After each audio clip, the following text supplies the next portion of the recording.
Now on panel discussion 1, we're talking about future readiness and global perspective, preparing students for a rapidly changing global landscape.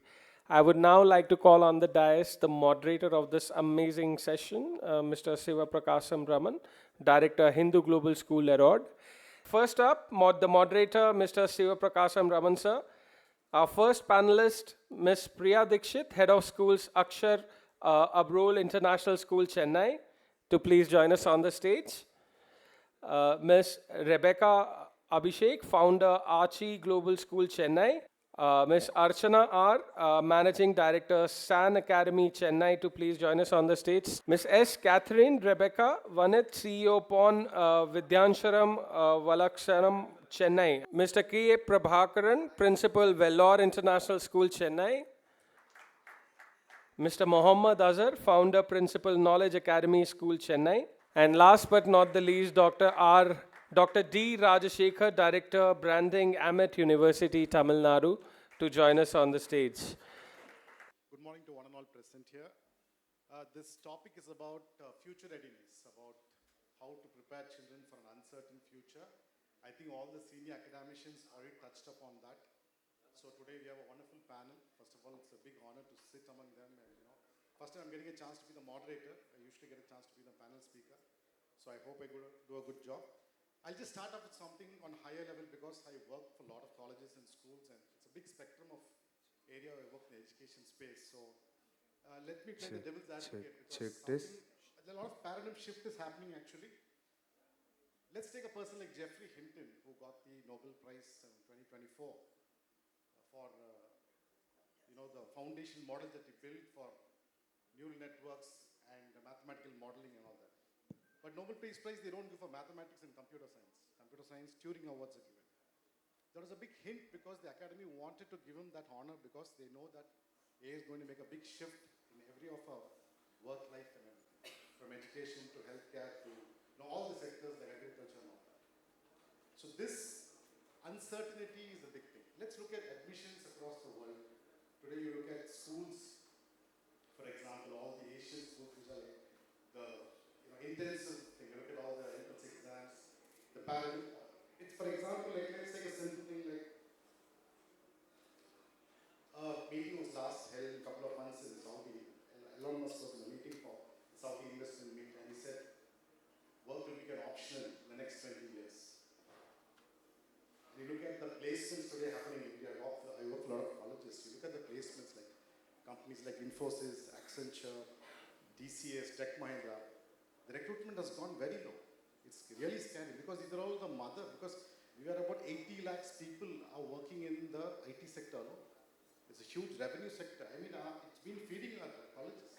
And suddenly, all of a sudden, they are replacing with AI or something is happening. The recruitment has fallen to single digits, 2 digits. And more than layoffs also are happening. Today, in US, we have every week a college is shutting down. 15% of the colleges are shutting down.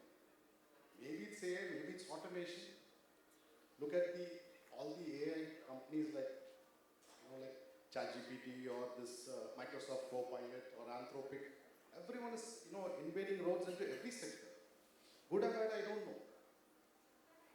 You remember before for 10 years, everyone was talking about learn coding, learn Python, learn Java. No one is recruiting coding today. Today, 23% of the Harvard graduates from the top university are unemployed. Everyone is not looking for freshers today. You talk to the LinkedIn CEO, he gives a statement that we don't have much resumes for the freshers. They're asking for 3 years of work experience. How do you get a work experience without getting a job? Let's come to our sector. We are in the formative age of, formative years of building that child from the school sector. If the other end of the spectrum has got this much of problems, are we in the right area training, or should we reinvent the wheel in terms of formulating a better format to give better children better education, or what should we do? Is this technology a progressive, or are we surrendering to that? Because I feel the human potential of the knowledge is the most highest thing that can be explored upon. So this is my intro speech on this. So I will go with my first question to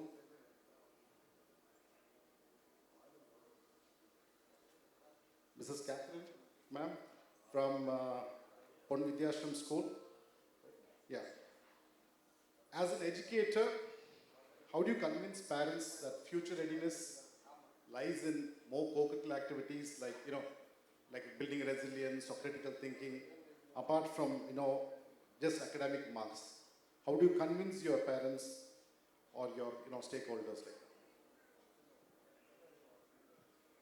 A very good morning to all, and we are having a refreshing session. And this topic, like how do you convince parents about the co-curricular spaces, is a tricky one. And before convincing parents, as educators, we should convince ourselves. Are we making our students future ready? That's the question, right? And we are dwelling in the present, and sometimes we dwell in the past. And how are we going to make our students future ready? As educators, we know the academic scores is a marker for our success as well as the school success. The management always looks upon to the academics.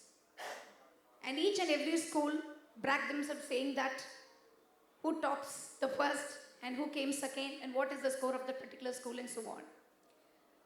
We know that, but then what future readiness is required for our kids? Academic score may give them an opportunity. What about accomplishments? The accomplishments lies in the co-curricular spaces like speech, debate. Sometimes we think as parents, it's like one among the other. Let us focus more on academics and less of that. But that will never make them future ready. How many of you can agree with the statement, many students thrive in academics but are struggling in life? Am I true with the statement? Are we training them for life? Soft skills are required as it is 21st century. What about survival skills? Livelihood is important. What about life skills? The World Economic Forum for Job, Future Job, highlights of 2025 clearly states that children should have emotional intelligence, ethics and moral, complex problem-solving skills for the future for their future jobs. Top skills which are required for the children to take up their future jobs. Are we making them ready for that? Academically, we can test or we can allow them to recall the content delivered. But it's time for us to think and to realign our curriculum, our exam pattern, our approach towards future readiness. And NEP says about holistic education. As principals, we know, we touch the cognitive part. What about the social? What about the emotional intelligence? What about the ethical reasoning? Why haven't we started to work on it? Why are we stuck only with the cognitive part? AI can automate anything, even the 21st century skills like coding, basic writing, digital literacy was automated by AI. But AI cannot automate the team spirit or the team work that the child learns in the sports field. The empathy that he learns while he serves for the community. So this has to be taught by the school. And with this, now hope I convinced you. Now to convince the parents, we need to tell them there are some concerns for parents. Will my child's academic score go low? We must tell them involving in them will increase the focus, determination. Hence, it greatly increase the academic performance of the students. So the parent concern to be addressed and talk to them with research and studies. What do they say about intelligence? And obviously when we speak with those data, I hope so, they will be convinced. Thank you for such a wonderful opportunity given to me to share my thoughts today. Thank you. Thank you, ma'am. Thank you. Usually parents, they come every time, some of them, they see me, they tell me only one thing. So my kid fights with me, take my phone, wants to do the Instagram, wants to play, things like that. So one of the things is I tell them, put them in some kind of a team sports. So they get to know all these skills of, failing, getting up, resilience and all that. So as ma'am rightly put it, I think we should give all this thing and basically about keeping them physically fit also. Instead of getting into some kind of bad habits, they can at least do some physical activity will be useful for them. Thank you, ma'am. My next question is to Mrs. Priya Dixit. Okay, yes. Head of School, Akshar, Arbol International School, Chennai. Ma'am, this is regarding your teacher transformation. Like, how are we upskilling teachers who are themselves products of rote learning? And how are you going to, change them into an inquiry-based or critical thinking? How are you going to improvise on that?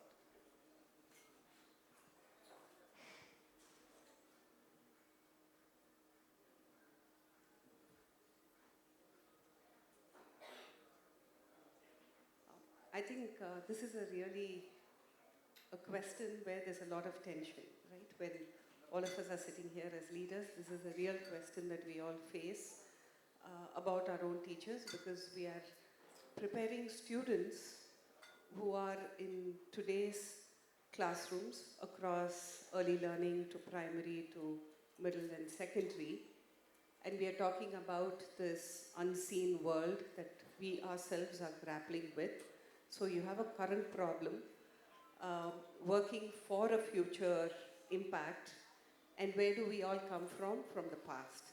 So how is it that we are looking at this teacher transformation that we are talking about? And today is quite a few sessions, right from hearing Meenakshi ma'am speak, Kishore sir speak, or even Dr. Prem Shankar speak. There are like a few aspects that I kind of put together, and I think that this has to be looked from three angles. One is from the teachers themselves, one from the school, and when I say school, it can be the management, it can be the school leadership team, and then the third as a nation builder, because that's something that he was quite prolifically touching upon. So when I look at the teachers per se, basically we all come from the fact that the experience is that I know how to answer, I can answer. But how do I now reverse that role and make this classroom and ensure that you're actually starting to question and develop that spirit of questioning? So there is a shift that has to happen right with the teachers out there, because you are trained to deliver, but now you need to get into the art of questioning per se. So the first aspect is about unlearning, and that was very deeply touched, and all of us do understand about that. The second, which I think very, very important, is about the professional identity that each of us hold. So what is it that we were originally, that we thought the teachers were, that they were the sage on stage, that they were the content delivers? But a very nice phrase that I'm going to borrow from what Dr. Kishore said is about are you a learning designer today? Because I think that when you start calling yourself a learning designer, it's not about the fancy titles, because that's again something that I truly believe in as well, that it's not about the designations that we hold, but what is the identity that we carry within ourselves. So when you are that learner designer, I think it gives you an opportunity to look at something from a very, very different point of view. The third and the most important thing for every teacher to feel is that they are in a very safe space. Am I trying out something? Am I being judged about what I do? Am I okay to fail, pick myself up, and then try again, but not feel small at the end of the day? Because it is about shedding that identity and getting into a new identity. And the last but not the least is to understand that by empowering the children, it's a very easy two-word phrase that we are using, empowering the students, empowering the learners. But what is the joy in the agency that we are developing in our classrooms? That agentic feel that we are constantly working on is something I think is very, very critical. Now just looking at it from a leadership angle or from the school angle, a couple of things that I thought was very, very important was that how does the school enable a structure that allows the teacher to explore and to take on newer pedagogies and newer ways of teaching, learning in the classroom? So what are those structures? Do you have a coaching mentoring mechanism that is in place? Do you have self-assessment that are in place? Do you have continuous professional learning sessions that enable teachers to feel confident about trying a new strategy that is over there? So ultimately, you see that the curriculum that we all transact, whether it's a metric or a state or an IB or a Cambridge, it's the living document. And when I say document, it is not printed pages of paper, but what I mean is that the curriculum is the living aspect that needs a constant nurturing that allows a teacher to thrive within this. So what is the framework within which we as school leaders operate in? And from a nation building perspective, we do say that the teachers are nation builders. If we are moving into a world that's rapidly changing at a very, very rapid pace, then none of us can walk, none of us can jog, but I think we all need to sprint. And because of holding very, very aspects that are tying us back to where we come from, there is always that pull to be much slower. But how do we increase the pace to ensure that we are working with the present for a future that's unseen is again something that all of us have to deeply embed in. So when we talk about teacher transformation, I don't think it is just about doing these sessions or attending or talking about it, but it is about walking the talk, and that walking the talk can happen only if all of the ecosystem around it allows the teacher to try, to fail, to find little joys, and to know that you're not standing in one place, but that you are moving regardless of the pace in which we move. So this is kind of the way that we have to look at teacher transformation that is there in the classrooms. Thank you, ma'am. Thank you. Definitely continuous professional development is needed in all forums. Thank you very much. Just running short of time. My next question is Dr. 𝐼𝐧𝐶 from Amit University, Director of Branding. The CBSE schools often benchmark them with the results they score in IIT and NEET and everything. The IGC schools and the IB schools, they like to showcase their achievements of sending students to Harvard or Stanford, Oxford or Cambridge. What would you consider to take as the best practices from both forums of syllabus, and what best practices you can say that you can inculcate from both boards? To all of you.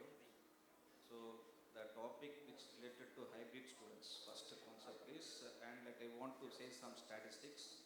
Recently, 40 plus lakh students have written the examinations, especially for CBSE, and most of the students are clearing the examinations only from CBSE, especially for JEE and NEET.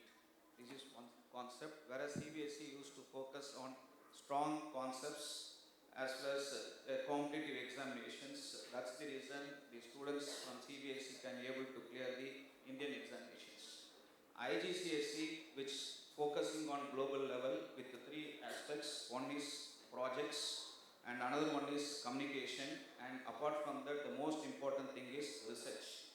So practical aspects where they have been dealing in IGSE comparing to CBSE. So this has to be changed in order to bring the hybrid students to choose both, whereas he should train to pass the examination as well as to get the admission into global level. For that, IGSE, they have to focus not only on practical aspects, research and communication, even they have to give some training, especially on core subjects, physics, chemistry, maths, core subjects, to see that Indian standards, that they have to learn certain things to pass the Indian examination. Same way CBSE also, that they have to focus on certain things apart from IGSE, especially research as well as communication, and apart from this, another important thing is training which is required for the students. Doing like this, a future leader can be able to impart in both. Either he can be able to complete their examination. Not only that, there is no restriction, and at the same time, he can take the admission into global universities also. Under IGSE, 11% increased in the recent time for the admission. So year-wise, this one also goes on increasing. So that all the teachers, whereas the teaching pertinent people, leaders are here to see that to focus both. Then only we can be able to create good leaders for the future. Thank you, Dr. Rajsekhar. That was insightful. My second, yes. My fourth question is Ms. Rebecca Abishek, ma'am, founder of Aachi Global School, Chennai. It's about mental health and happiness, which is very important today for our children. Mental health is now a core component of future readiness. In this high-pressure environment of a school system, how can we prioritize skills like resilience, critical thinking, adaptability over survival of the fittest? Good morning, everyone. So I'm extremely delighted to talk about this topic. We are living in a world where only academic pressure, the toppers, the scorers are always given the limelight. And then we have totally ignored the topic of mental health. So I am one person who have always been taught like creating a happy school will always give children a holistic learning where mental health and academics are highly correlated to each other. So regarding this topic, I wanted to share my views, how I incorporate it in our school, or I wish like every school should be doing this. So first important thing that we always make sure is to give a child-centric approach towards learning. For all these things, we take the teacher-student relationship as the vital role. Teachers have to be facilitators to the children, giving them a lot of engaging activities. It is not about giving a lot of information. It is about giving quality information to the children and then helping them to get deeper knowledge about research and project based. So all these things will help the children to get an in-depth knowledge of the subject, as well as they become more research-based learners, where they get a lot of improvise on their communication skills and various other skills that is required. The next point that I always insist is the inquiry-based learning. So the inquiry-based learning is nothing where children are very comfortable in asking questions to the teachers. So from the beginning, we've always been listening to the teachers. So there is a time now has changed. We always have to encourage our children to come out of their comfort zone, to come and ask all the questions, and they should be comfortable and they should have the confidence that they will not be judged for whatever questions they are asked. So when we build all these things, the children will happily come to school. At the same time, the teacher also is more than a teacher here. She takes the role of a facilitator, a parent. That kind of bonding is very important in school. The other thing that I would always insist is, there is a statistics that there's like 1 out of 4 children in India face stress, students, and 1 out of 6 face anxiety. So the major reason behind this, we have not taught our children to express their thoughts. So it is our responsibility as educators, since most of the time the children are in school, we have to create them that comfortable, nurturing environment. So the next thing that I would insist is physical education. As we move to higher grades, there are a lot of times that we compromise on our physical education, art, music, drama, or whatever it is. See, all these things cannot be compromised. So these help the children to give more focus on their subjects. I have visually seen that children who are very active in their physical or sports or driven towards their passion score extremely well in their academics also. So I think many things that they don't learn inside the classroom that they learn in the grounds, as all of us know, like either it be failure or whatever it is, success, falling down, team spirit, collaboration, all those things are taught and learned in the grounds. So I think if we focus on all these things, we'll be able to create a very happy learning for our children. Thank you. Thank you, ma'am. I just like to want to just say a small incident that happened last year. During the 12th revision exams, one of the parents, she came to me and said, I want to say this in Tamil. I thought maybe she's going to complain something or something. I said, no problem, ma'am. The door is always open. She came being the academic coordinator. I said, you believe it, she told this. And she's telling like, Leo படத்துக்கு ticket கிடைக்கல sir நேற்று இன்னைக்கு காலையில் கிடைச்சிருக்கு என் பையனை கூட்டிகிட்டு போகணும். She told this in a very humble requesting. I said சந்தோஷமாக கூட்டிகிட்டு போங்க, go and enjoy. See, to an outsider it looks very strange, but when I saw that kid I said you are a wonderful mom. I mean, she's so understanding and she's a good friend to you, and out of all this super educated parents coming in pressurizing the kids, she came and asked me படத்தை கூட்டிகிட்டு போகிறேன்னு. I said you will live a very successful life. I've seen happy parents make better, happy and successful children. This is something I've seen it very prominently. Sometimes the teachers also, yes, but happy parents definitely children will be successful. I think mental health is very, very important. And sir was mentioned in the morning about single parents. Today I'm seeing a lot of single parents for some reason. They come alone, each one complains, and the child comes to emotional burden, and by the time we train it out, it's really, really difficult. Sometimes they give them back nicely, the parents. So sometimes, children are going through a lot of stress apart from all these things. So I think mental health and happiness is important. As ma'am said, some of the features like sports and all that will be a let-out point for them. Thank you. I'll go to the next question. Yeah, thank you. So, Rebecca, sir, I think. Yeah. Sorry about that.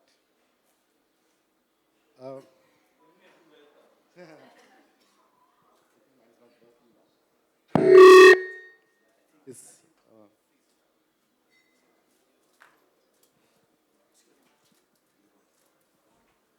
hello? Yeah. Okay. Sorry. Yeah. My next question is Mr. Prabhakaran sir from Velo International School. Is AI personalized learning become a new norm? Is the new teacher role shifting? Is AI a boon or a bane? How are we preparing veteran teachers to embrace this loss of authority in the classroom? It's a very tricky question. So I told sir about this. And by the way, I saw your YouTube. You have a beautiful campus, sir. Yeah. See, they're all speaking very big, high funda thing. I have some simple thing to tell you. I'll take you to a story which I faced in. In 1970s and 80s, when I was in college and universities, most of you were there, the computer came. Remember that Pentium 1, big box will come, people will look at it as a suitcase comes on that. Oh, computer is come. Employees, bank employees, everybody, it's going to take our job. You're going to be in trouble. There was massive agitation against computers. What's today now? Everybody has got a supercomputer in your hand. You can connect with the rest of the world with a fraction of a second. Become a boom. If I take you back 40 years back, tractors and tillers came in the market. I'm from a state of Kerala, highly politically volatile state. For everything there's politics there. People started agitating. If this tractors comes, there's a problem. This will lose a job. Now what's now? Now there's very problem to get workforce there. Without tractors, tillers and harvesters, you can't have an agriculture. Become a reality. AI is going to be like that. It's not come, it's already there. It will help you. Two things. It's your approach, your attitude. All your clerical job is out. There are hundreds of mindless jobs which we do every day. Attendance, mark, this, that, and the other. Everything will be taken care of. What is education? Values. Emotional connect with the student. Bringing him a better human being. All these. Where will it come? A computer cannot provide. That's where you are. This will answer all the multiple questions and answers that the panel has given. Number one, very simple. Someone is saying extracurricular activities are important. There is nothing called extracurricular activities. If there is an opportunity of learning, it's a part of your curriculum. A boy is going and playing in the games field. It's a part of his curriculum, how to play in a team, how to lead a team. More than that, how to accept a defeat. Life is not just winning and winning. Winning and losing is part of the game. Accept the winning, accept the victory, gracefully, accept the defeat in the same way. It teaches him. It's an opportunity. It's not an extracurricular activity. It's a part of your life, man. If you don't learn this, what are you going to do it in your life? In your personal life, in your professional life. Similarly, examination. It's very easy to say marks and grades are not very important. It is important. What is wrong is the methodology and the technique which we are doing. I am writing a letter. You are writing a letter of recommendation for someone. There is a format in that letter, isn't it? You start like this, you include these experiences, you conclude a letter, and there is a format. It's basically a template. What is examination? It's also a template. There are some short answer questions, there are some long answer questions, there are some multiple intelligence questions. You train them. People say that, from CBSE, ICSE, IGCSE, all these are all examination body. They don't give you education. AI, computer, education is from you. Most of our children come to us. I can say not all of them, at least most of them. They come to us not to learn about your pedagogical jargon called multiple intelligence theory, Harvard Gardner's this, Bloom's taxonomy, nothing. Large number of them are deprived of love, affection and care at home or in wherever they are. They come to you. If they can connect with you, put your hand on his shoulder, take him around. If he can connect with you, it is done. You don't have to be a Socrates or Mahatma to become a great teacher. He will be there with you. Again, they are accepting what I'm saying actually.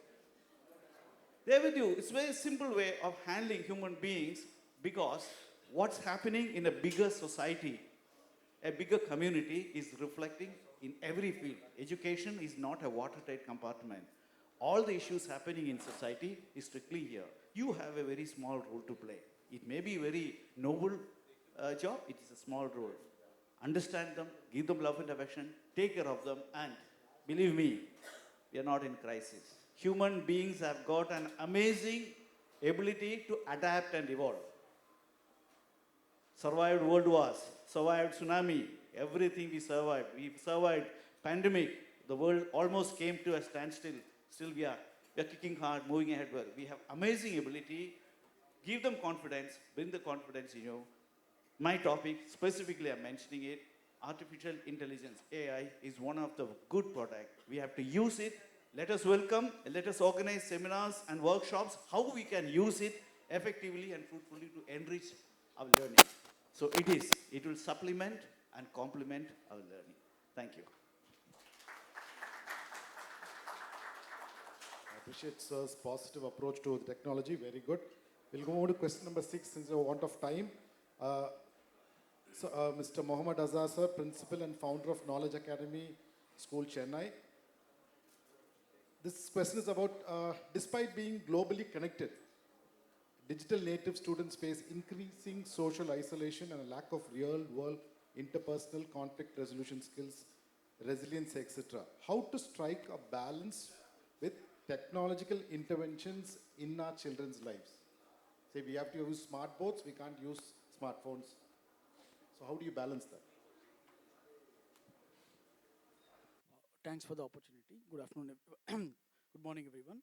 So, we are dealing with Gen Z who call ourselves as bloomers. And thinking that they are the real world generation who's going to face which you and I haven't faced it. The issue is the technology world is completely different from the real world. Hope everybody agree. What is shown in technology and what is happening in real world is completely different. And the dilemma for the Gen Z is facing is this. And what is required is to balance this. Now, how do we balance this as a school?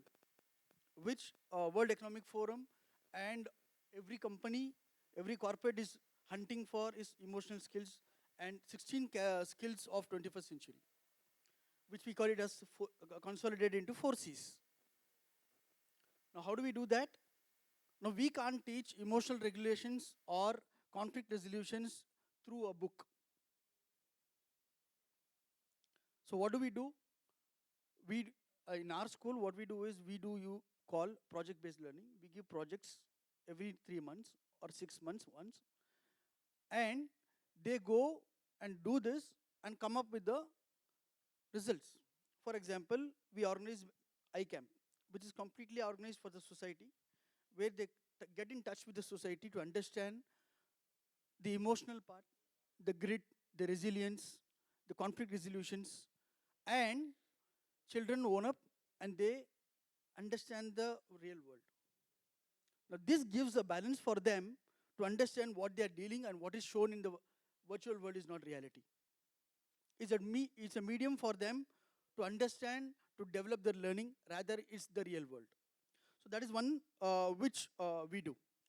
Number two, if you look at it, the World Economic Forum and the job market, the demand in the last 10 years, what was important before 5 years has become the top category has changed now. Now, the biggest hunted job or the high demandable job is data science and data analyst. Every company is hunting for that, and it's a high paid job in the market. Now, that changed over a period of 5 years, and this is given by World Economic Forum. Now, beyond that, keeping up this change of world, what I feel is project-based learning will give a striking balance for the children to develop those skills. Which skill is right now is required, not for the past, for the future. So that is what I have concluded, and that's what we do in our school, and that's what we balance, and we don't ban smartphones, we don't ban smart boards, rather we use it as a productive.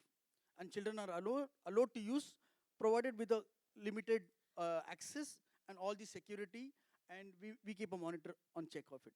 One more example which I want to give is recently what we did is, we asked the children to replace your parents in a home. That is, they will become parents. In the sense, they will do the job of the parent, and parents will be taking rest for a day.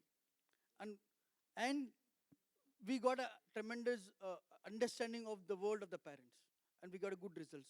So every now and then we keep doing this project-based learning. So that's what I think that will be a key tool for us to strike a balance here. Thank you. Parents will never take a rest, sir. Anyway, I think technology should complement and supplement a good teacher. I think that's important. Anyway, I think we move on to the last question. I'm really sorry. Yeah. Ms. Archana ma'am, Managing Director of SAN Academy, Chennai. This is a very important question, I think.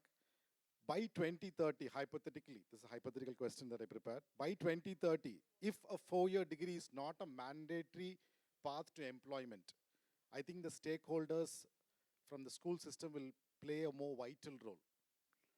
In that case, what educators in the school should do, what micro-credentials or skills can we add at school to equip our students to become future ready and employable in this scenario? Good morning.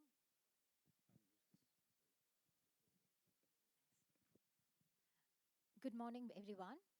That's a really nice question. First, I would begin by saying that we are constantly predicting what would happen in the future, and we have the rush to give all the skill set to the students and to equip our teachers and the school leaders. But I think this is instilling a lot of fear and pressure. And so I think the first thing we need to understand is the only constant thing is change. And we need to only instill hope among the teachers and among the students so that, whatever happens, we are well equipped. So to instill hope and to not instill fear, everything takes time. We cannot, implement plans hour by hour and tell them that they have to adapt, they have to cope. So I feel whatever happens, the one thing that will never leave us is our confidence. So if you have to be confident, then you need to be very happy person. You need to know that you are going on the right path. So today we had amazing speakers. So the one thing that all of us admired was their speaking skills, how well they speak. Nobody's going to listen to an AI like that, right? So I think then the presentation skill is very, very, very important. Now, if you ask me, can I talk like that? Can I present like that? I definitely cannot. I do not have that skill set. So maybe I have my thoughts, but can I collate it? Can I express it like the leaders who presented in the morning? No.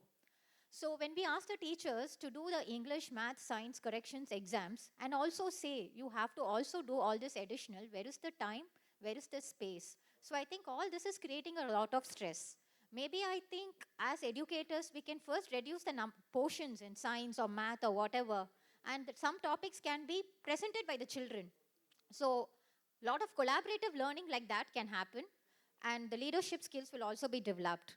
Next, I think everyone touched on this topic, critical thinking. I think hereafter we need to have periods where, we pose a situation to the students. They can work in groups. Each of them can tell how will they resolve this. Now, nobody is right, nobody is wrong. I think our pattern is, we are training the children to have standard questions, answers, and then we tell them this answer is right, this answer is wrong. So that is why when a student is pinpointed as an adult, saying it is wrong or irrelevant, they are not able to understand what is going wrong. They are not able to take the criticism. So I think it should start from scratch. So everyone has a different approach and methodology, and that has to be respected from when you are a child. So I think this might help where you pose a real life situation, real life problem, and ask them how it will be resolved, and collaboratively they can find solutions and also accept the other person's point of view. And this could also help in leadership basics. And one very, very, very important thing that all of us are touching upon is we are assuming or presuming that AI is going to be the future. So we have to teach the children how to use AI responsibly. So we can start teaching them some AI prompts. And as ma'am also rightly pointed out, nowadays ChatGPT is used as Google. Actually, even I use it like that because I don't have the knowledge. So I think that we can teach them the ethical way of using AI and how to do the AI prompts so that, our children are more confident and well equipped and this does not pose any resistance. This training can be given to our staff as well. And one more very, very important point. Now, everyone is saying that data scientist is going to be the future. True. So I think that, we can have certain chapters where it could be presentation of graph, dashboards, data analysis, and teach them how to interpret the trends. So I'll finish quickly. One more very, very important thing I thought is, we have to have some career-linked guidance. For example, not many of us know how to prepare a CV. I mean, when you're in school or college.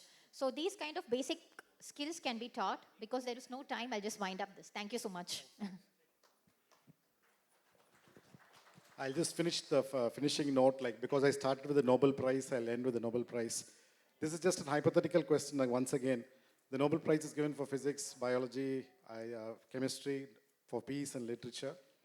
So imagine the AI intervention in healthcare has moved so fast that inventions that will take 10 years is going to happen in 2 years. For example, for cancer cure, like folding proteins and all that is happening very, very fast. So my question is, if these AI models can do these folding proteins, create cells or find out medicinal reactions that can block tumors and things like that, able to give faster responses, in 2 years or 3 years' time, who's going to get the Nobel Peace Prize for cancer cure?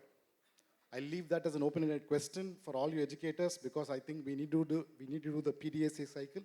We need to reinvent the wheel, get better systems in place, formulate our better curriculum, and prepare our children for the future, which is our very much a professional ethics that we need to follow. Definitely, it's an uncertain future, but we need to prepare children for the same.